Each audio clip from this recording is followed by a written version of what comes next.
आज हम करेंगे chapter 13 synthetic fibres and plastics का सॉल्यूशन।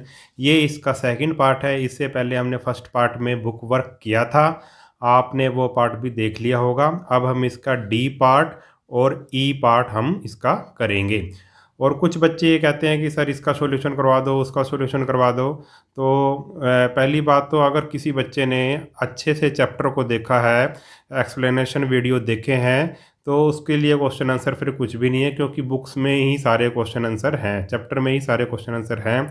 अगर किसी को सॉल्यूशन बुक खरीदनी है, ऑनलाइन मिल जाती है। मैंने सभी बुक्स का लिंक इस वीडियो की डिस्क्रिप्शन में आपको दे दिया है, आप वहां से बाय कर सकते हो। चाहे एसएसटी की बुक का सॉल्यूशन हो, चाहे साइंस की बुक का सॉल्यूशन हो, चाहे इंग्लिश की बुक का सॉल्यूशन हो, चाहे मैथ की बुक का सॉल्यूशन हो, आप डिस्क्रिप्शन में जो लिंक है वहां से आप इसको खरीद सकते हो। तो वीडियो शुरू करते हैं। क्वेश्चन नंबर डी का फर्स्ट क्वेश्चन है, define the term synthetic fibre.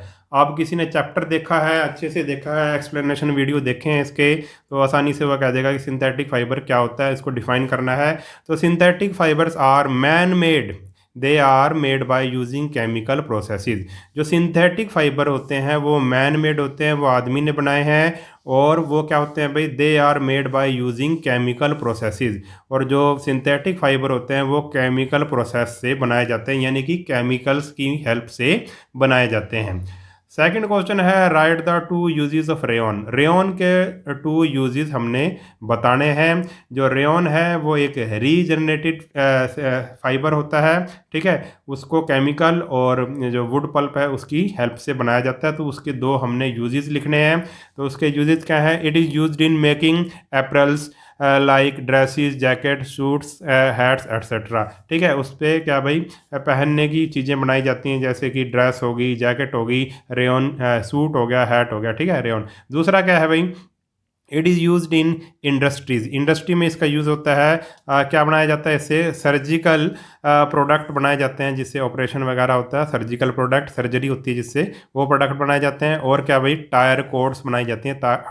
जो टायर होते हैं, टायर के अंदर कुछ वायर्स डाली जाती हैं, तार डाली जाती हैं, उसको हम टायर कोड्स बोलते हैं। तो ये भी रेयन से बनाए जाते हैं। उसके बाद है भाई, थर्ड इसका क्वेश्चन है, name two to three article that can be made from nylon. Nylon से 2 या 3 आर्टिकल हमने बताने हैं जो बनते हैं। तो नाइलॉन से क्या क्या बनता है भाई, कारपेट्स बनते हैं, सॉक्स जो जुराबें आप पहनते हैं वो बनती हैं, रोप्स रस्सियाँ बनती हैं, और पैराशूट बनते हैं। ये सब चीज़ें नाइलॉन से बनती हैं।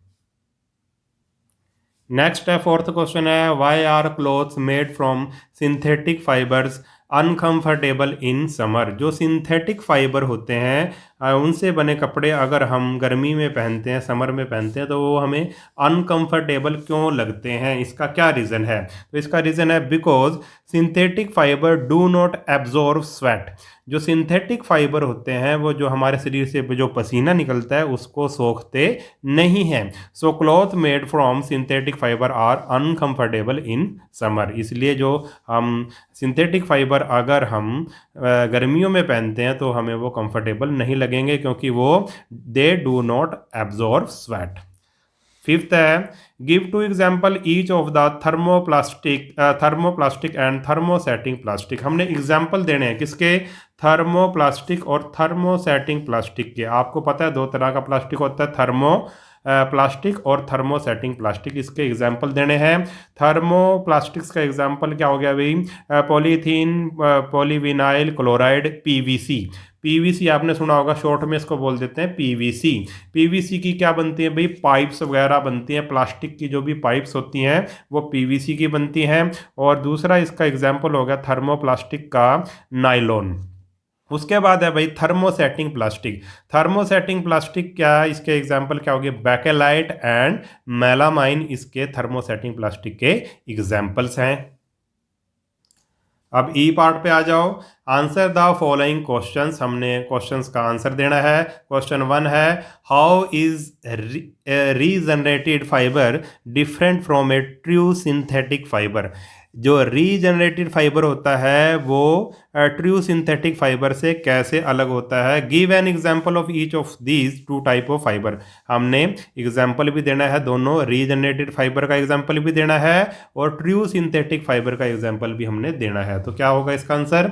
इसका आंसर होगा a regenerated synthetic fibre is made through chemical processing of natural material. और इसका एग्जांपल क्या होगा? रेयॉन। ठीक है, अब देखो रीजनरेटेड जो फाइबर होता है, सिंथेटिक फाइबर होता है, वो बनता किससे है? वो बनता है भाई नेचुरल मटेरियल से। और नेचुरल मटेरियल में क्या डाल दिया जाता है? कुछ केमिकल डाल दिया जाता है, तो उससे रीजनरेटेड फाइबर बनता है। और इसका एग्जांपल क्या हो गया? रेयॉन। रेयॉन को कैसे बनाया जाता है? वुड पल्प के साथ केमिकल की रिएक्शन कराई जाती है जिससे रेयॉन बनता है। यानी कि जो रीजनरेटेड फाइबर होता है उसमें नेचुरल मटेरियल तो होता ही है, साथ में केमिकल्स भी होते हैं। उसके बाद आ गया इसका एग्जांपल है रेयॉन। और while a true synthetic fibre, बिल्कुल ट्रू सिंथेटिक फाइबर हो गया, यानी कि इसको फुली सिंथेटिक फाइबर भी कह सकते हैं। ये क्या होता है? Is made entirely from chemical. ठीक है, और जो ट्रू सिंथेटिक फाइबर होता है उसमें तो सिर्फ केमिकल्स ही होते हैं, वो सिर्फ केमिकल्स से ही बनता है। उसका एग्जांपल क्या आ गया? नायलॉन। तो क्या डिफरेंस है भाई? जो ट्रू सिंथेटिक फाइबर होता है वो सिर्फ केमिकल से ही बनता है, और जो रीजनरेटेड सिंथेटिक फाइबर होता है उसमें नेचुरल मटेरियल भी होता है और केमिकल्स भी होता है, इन दोनों के मेल से वो बनता है। और सेकंड इसका क्वेश्चन है, why do clothes made of nylon last longer. जो नायलॉन से जो कपड़े वगैरह बनते हैं वो ज़्यादा क्यों चलते हैं, ज़्यादा देर तक वो क्यों चलते हैं, ख़राब क्यों नहीं होते जल्दी से? तो इसका रीज़न क्या है? Cloth made of nylon last longer because nylon fibre is highly elastic, tensile and durable.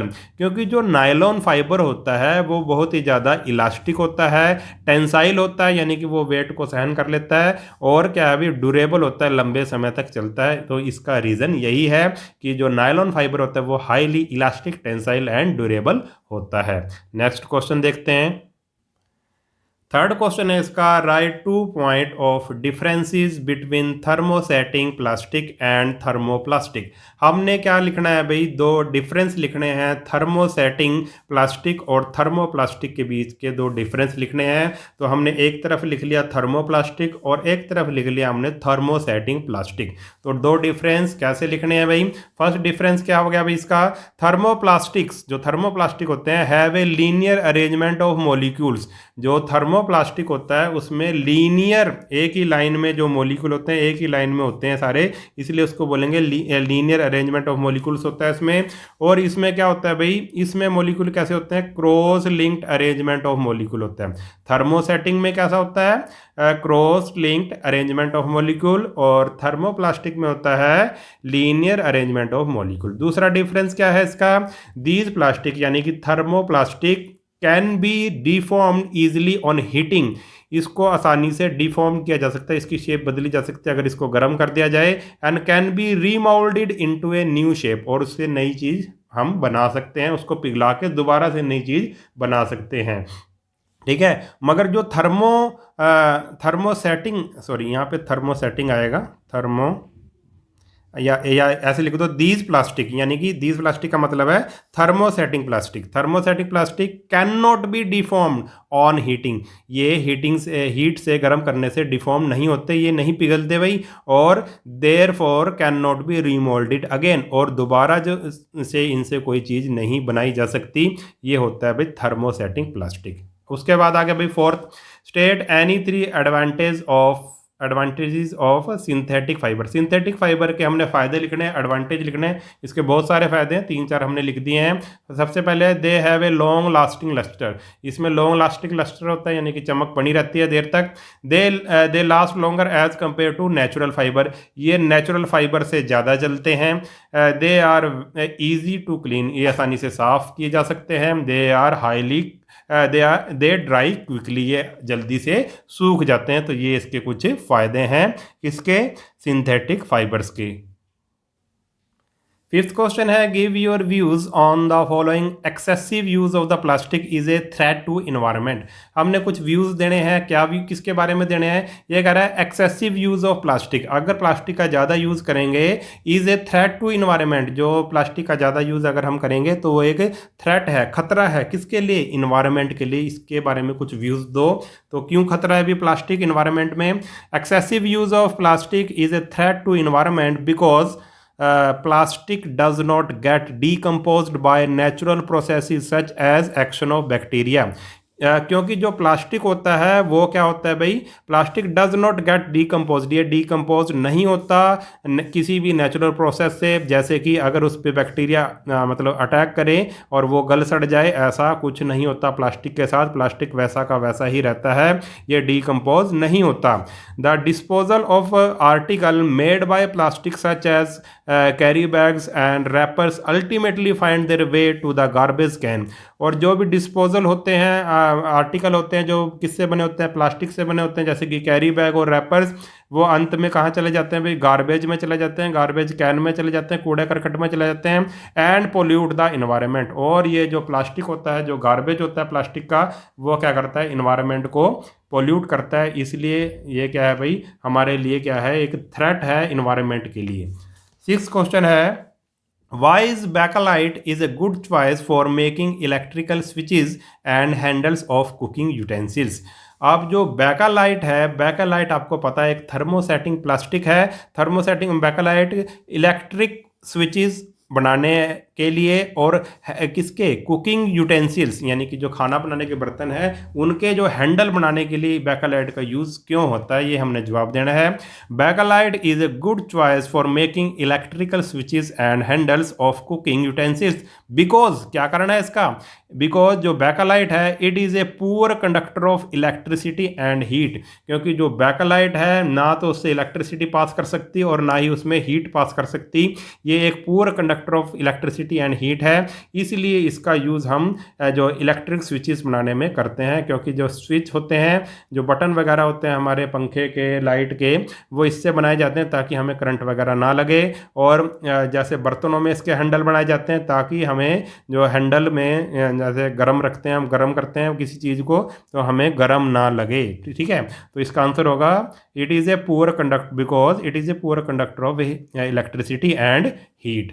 तो ये हमारा कंप्लीट हो गया। अगर वीडियो आपको अच्छा लगा है तो चैनल को सब्सक्राइब कर लेना और वीडियो को अपने सभी दोस्तों के साथ शेयर जरूर कर देना। मिलते हैं नेक्स्ट वीडियो में, तब तक के लिए नमस्कार।